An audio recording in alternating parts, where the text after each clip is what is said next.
So many people get on Hammer. I mean, the man sold 10 million records. I'm not getting on Hammer, and I'm not gonna say he did sell 10 million records, but crack fiends bought 10 million rocks. That don't mean crack is good. That don't mean nothing. I don't know what was said. I heard it was something to the effect of Hammer asking Mike, why weren't they dead yet? That was like AOL back in the day. It was impossible for you to really see videos on that. I wanted to know why. Why can't we see my videos? Without spending any money, Hammer could have told some people to fuck him the f up. Hey there, are you ready for the scoop of the century? MC Hammer just unleashed a bombshell aimed directly at Diddy, and the whole town is buzzing with excitement. It's like gossip on steroids, with MC Hammer not pulling any punches. He's delivering a spine-tingling message straight to Diddy. This isn't your run-of-the-mill celebrity feud. It's a full-blown showdown that's about to rock the entertainment world. So grab your snacks and get ready for a roller coaster ride through a scandal that's igniting conversations and setting pulses racing everywhere. But of course, before I spill anything, make sure first that you subscribe to our channel and hit that notification bell for more updates and videos like this. Because he didn't fit the stereotype. But MC Hammer came from the hood. And was one of the most legit and he was street in the game. You hear about MC Hammer, renowned for his infectious beats and flashy moves, harbored a past that veered far from the glitz and glamour. In his early days, he was hailed as one of the most authentic figures amidst the music industry's gangster scene. But what's the untold narrative behind this unexpected persona? And how does it intertwine with his feud with Diddy? Let's dial back the clock. Before the iconic parachute pants and chart-topping hits, MC Hammer navigated the unforgiving streets where toughness equaled survival. Legend has it that Hammer was no stranger to the world of gangs, carving out his niche amidst gritty crews. Yet as he ascended to stardom, whispers persisted that he remained grounded, never losing sight of his roots despite his meteoric rise. Hammer fearlessly exposed the darker underbelly of the music industry, witnessing artists being manipulated and exploited, particularly at the hands of influential figures like Diddy, fueled his resolve. Rumors swirled about Diddy's predatory practices, wreaking havoc on the industry while lining his own pockets. MC Hammer, the former streetwise rapper, refused to stay silent. Unafraid to voice his convictions, he took a stand against Diddy's machinations, determined to confront the injustice head-on. When faced with Diddy's questionable conduct, Hammer reached his breaking point, declaring that he had had enough. So we thought, we'll go with the church boy. We'll go with MC Hammer, but he was the most gangster one of all. Hammer wasn't merely all bark and no bite. His actions sent shockwaves through the industry, even intimidating heavyweights like Suge Knight and Tupac. When Hammer entered the scene, it wasn't a game. He commanded respect. Growing up in Oakland as one of 8 siblings, in a neighborhood often likened to the war-torn streets of Beirut, he learned to navigate adversity early on. So when whispers circulated about Hammer's clash with Diddy, it didn't catch many off guard. With a reputation for authenticity forged from his upbringing, Hammer was unflinching in his resolve. He refused to stand idly by while industry titans trampled over fellow rappers. When push came to shove, Hammer was ready to defend his peers, unyielding in his commitment to keeping it real. So why did Hammer set his sights on Diddy? It's no secret that Diddy has earned a reputation for his cutthroat approach. Whispers abounded regarding the underhanded deals and betrayals he employed to ascend the ranks of the industry. And Hammer, he refused to turn a blind eye to such tactics. said some shit about Hammer in one of his songs, and he said Hammer rolled up, with him, on him, like in Oakland with whatever, 30, 40 deep, and he was like, I'm sorry, Mr. Hammer. This dude don't play. MC Hammer, celebrated for his chart-topping hits and mesmerizing dance moves, harbors a lesser-known facet. Few realize that he once commanded a reputation as a formidable figure in the streets.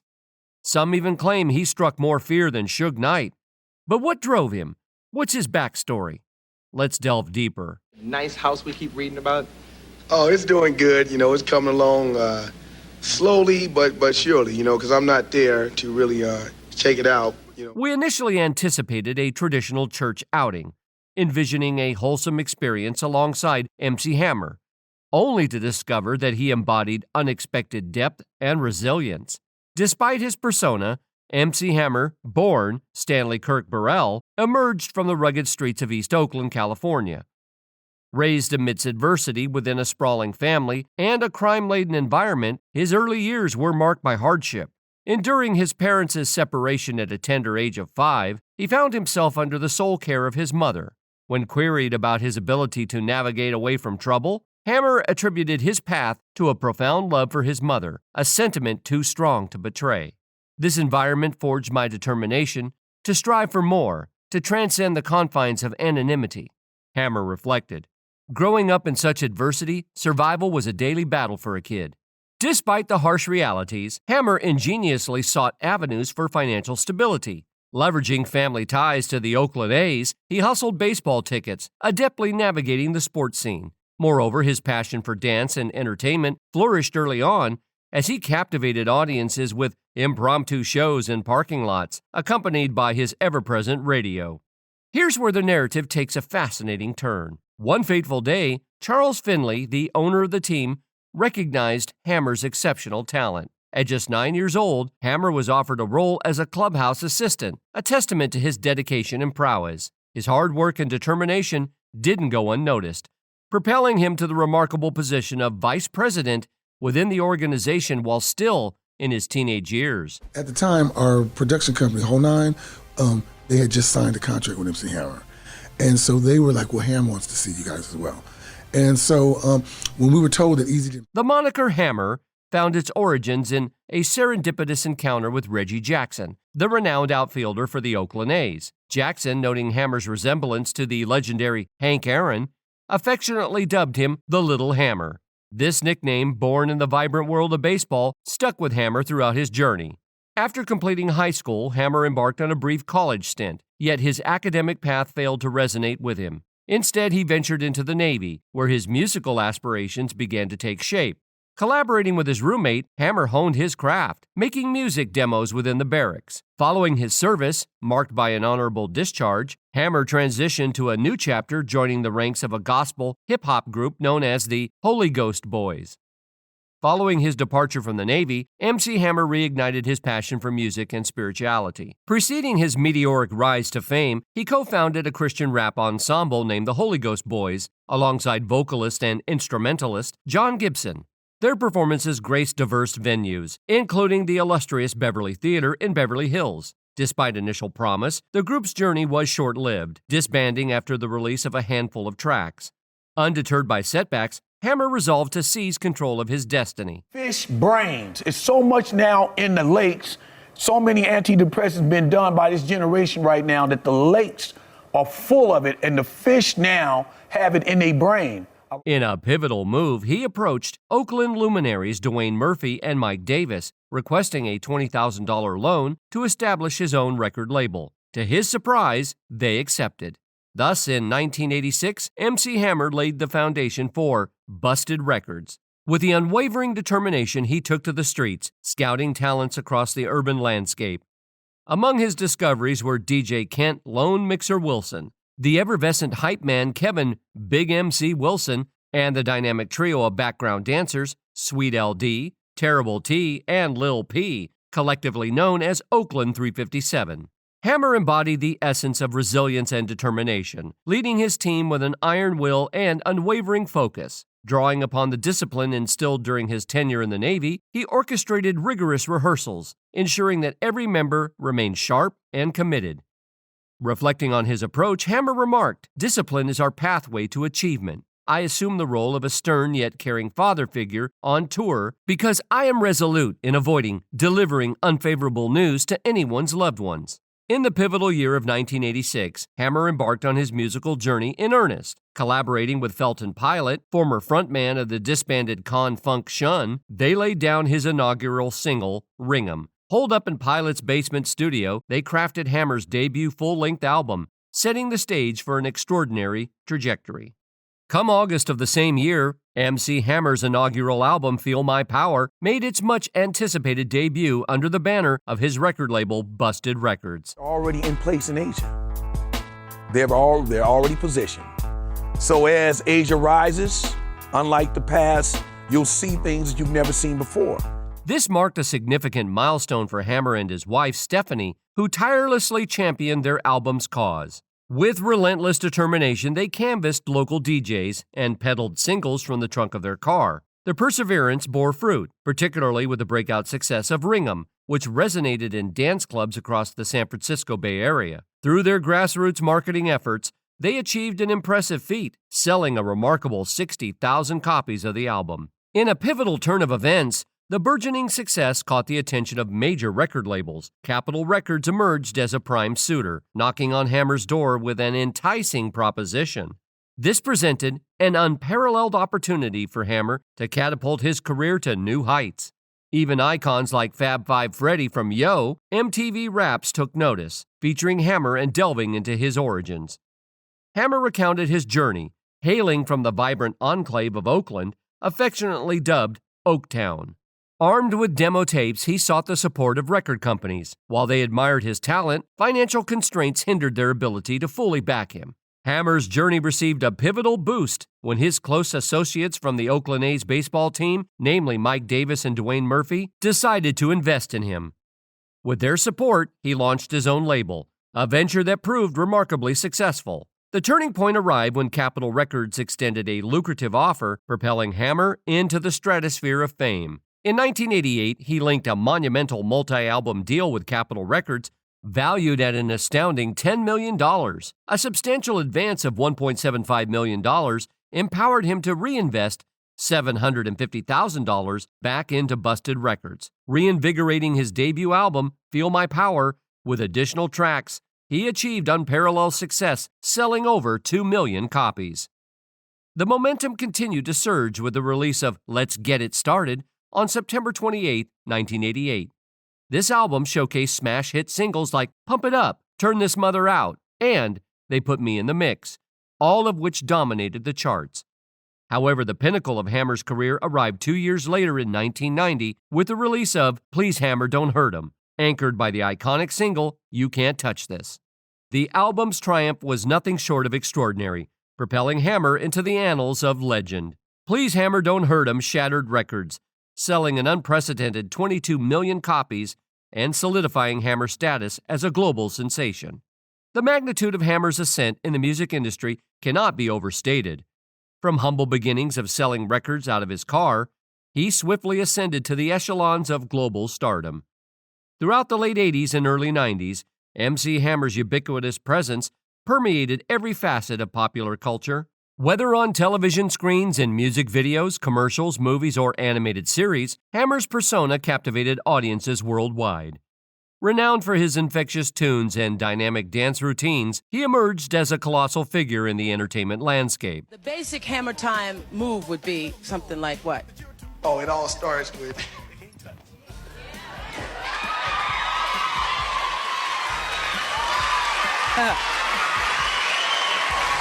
Oh, no, it doesn't.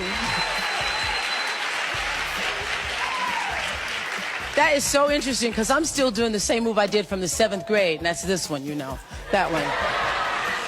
The release of his album, Please Hammer Don't Hurt 'Em, marked a seismic shift in his career trajectory, catapulting him to hip-hop royalty. With chart toppers like You Can't Touch This, he transcended mere fame to attain household name status. Hammer's omnipresence was palpable. He seemed to inhabit every corner of popular culture. Notably, his flamboyant attire and trademark parachute pants further cemented his iconic image. His commitment to his craft was exemplified by the audacious act of insuring his legs for $10 million, underscoring the immense value he placed on his unparalleled dance prowess. Hammer continued to release beloved albums, seemingly perched atop the music world. However, his journey took an intriguing turn amidst his soaring success. Despite his widespread popularity, Hammer faced significant criticism from some quarters of the media and music industry. Critics argued that he was more of an entertainer than a true rapper, questioning his artistic authenticity.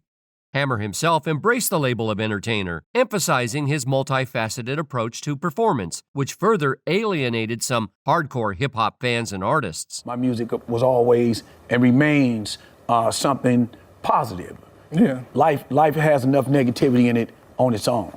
His clean-cut image and meticulously choreographed dance routines starkly contrasted with the prevailing tough guy persona of many rappers of the era. Clad in vibrant outfits and exuding a beaming smile, Hammer's stage presence diverged from the gritty, rough-and-tumble image that dominated the hip-hop scene. This divergence led to some to perceive him as soft and as an easy target for criticism. Yet behind the polished facade, Hammer had a tough side unknown to many. His family had deep-rooted connections in Oakland, including ties to Felix Mitchell, a notorious illegal substance leader who led the 69 Mob, a notorious organization that amassed millions through substance exploitation. Growing up in an area under Mitchell's influence, Hammer's upbringing was steeped in an environment surrounded by gangsters, adding layers of complexity to his public persona. When some rappers attempted to diss Hammer, they underestimated his formidable connections to influential street figures in Oakland. Despite his fun-loving image, Hammer was far from a pushover. He leveraged his connections to ensure his reputation remained untarnished, making it clear that he was not to be trifled with. At the height of his career, Hammer was reportedly earning over $1 million a month. When the time comes, God's time, the world will see that Asia is also a place where the Spirit of Christ reigns supreme. I see an end-time preparation, not like the world's going to end tomorrow. That's not what I'm saying. However, his fame and fortune were fleeting. As rapidly as he ascended to stardom, his popularity began to wane. Critical backlash and financial difficulties soon overshadowed his earlier successes. Even though his reign at the top was brief, MC Hammer remains an unforgettable figure in the hip-hop world. He was known for standing his ground against those who disrespected him. In 1987, Hammer referenced LL Cool J in his song Let's Get It Started. 3 years later, in 1990, LL Cool J fired back with a diss track titled To the Break of Dawn. This exchange highlighted the tension and rivalries that underscored Hammer's career, further cementing his place in hip-hop history. LL Cool J's diss track, To the Break of Dawn, targeted Kool Moe Dee, MC Hammer, and Ice-T. In the second verse, LL Cool J directed harsh lines at MC Hammer, mocking him as an amateur and ridiculing his hairstyle. Hammer didn't take these insults lightly. Rumor has it that he sent some of his crew to confront LL Cool J after a show, leading to an altercation where LL Cool J was reportedly punched in the face. However, not long after, Hammer and LL Cool J met, talked things out, and resolved their issues, eventually getting back on good terms. While the beef with LL Cool J and MC Hammer was swiftly settled, tensions escalated with another rap group, Third Base. They took issue with Hammer's perceived disrespect towards Run DMC, who were trailblazers in the rap industry. In their song The Cactus, Third Base dissed Hammer with the line, "The cactus turned Hammer's mother out," a wordplay on Hammer's album title, Turn This Mother Out. Hammer took this as a serious insult to his mother rather than a mere joke, adding fuel to the fire.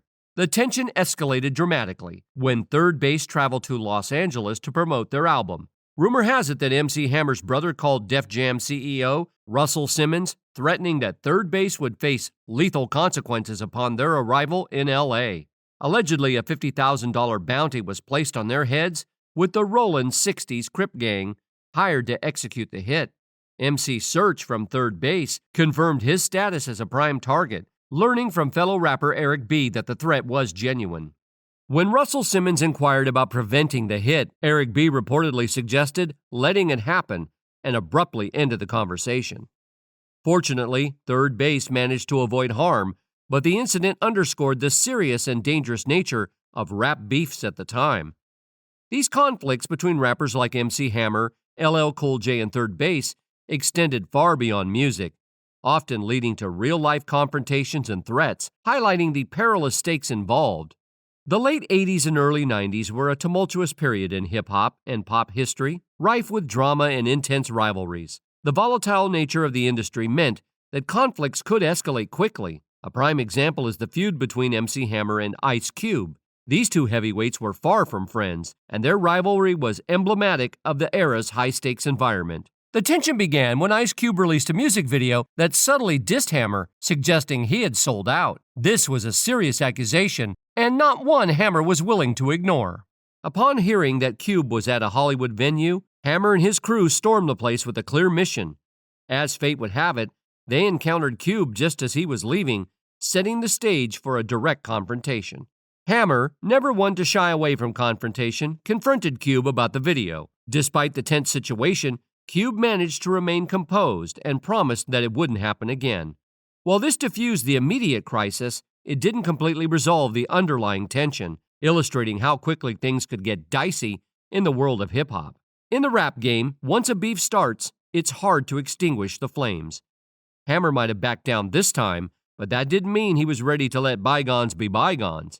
And as for Cube, he likely found himself constantly looking over his shoulder. Let's rewind a bit to another incident involving MC Serch. While signing autographs at a mall, trouble found him. Fortunately, his friend Pookie intervened heroically, like a scene straight out of a movie. Instead of laying low, Serch escalated the situation by calling out MC Hammer on live radio. The Gas Face, you guys diss MC Hammer. Correct. And you guys even had this giant hammer in the video with Cazelle glasses on that you guys slap over and stuff like that. I was living in the Bay, and Hammer was one of our heroes in the Bay. Because the world knew him for Can't Touch This, but this set off a flurry of threats, turning Serch's life into a chaotic mess. He and his crew found themselves in a dangerous game of cat and mouse, akin to a gangster flick. Such was the unpredictable nature of the rap world. One moment you're on top, the next you're dodging bullets. Then there's the legendary tale of a clash between MC Hammer and Redman, reminiscent of a Wild West showdown, but with rhymes and beats instead of guns. Fast forward, and Hammer disses Run DMC and says that he wasn't hitting in New York, his videos dissing running them. And Joey and Jay, may he rest in peace, that shit really bothered them. In 1992, Redman released his album, What the Album, where the real drama unfolded into the track Funky Uncles.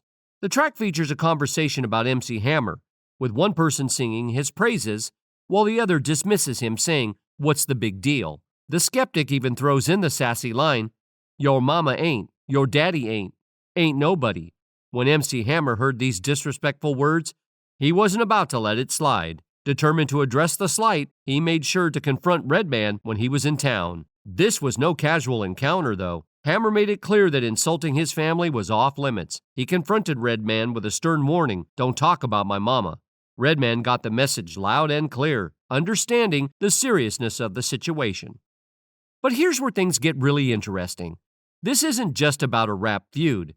It's about looking beyond the surface. Many people laugh at MC Hammer for his financial troubles, but they overlook his big heart and generosity. Even at the peak of his success, he never forgot his roots. He provided for his community, paid his employees well, and even hired his own family to work with him.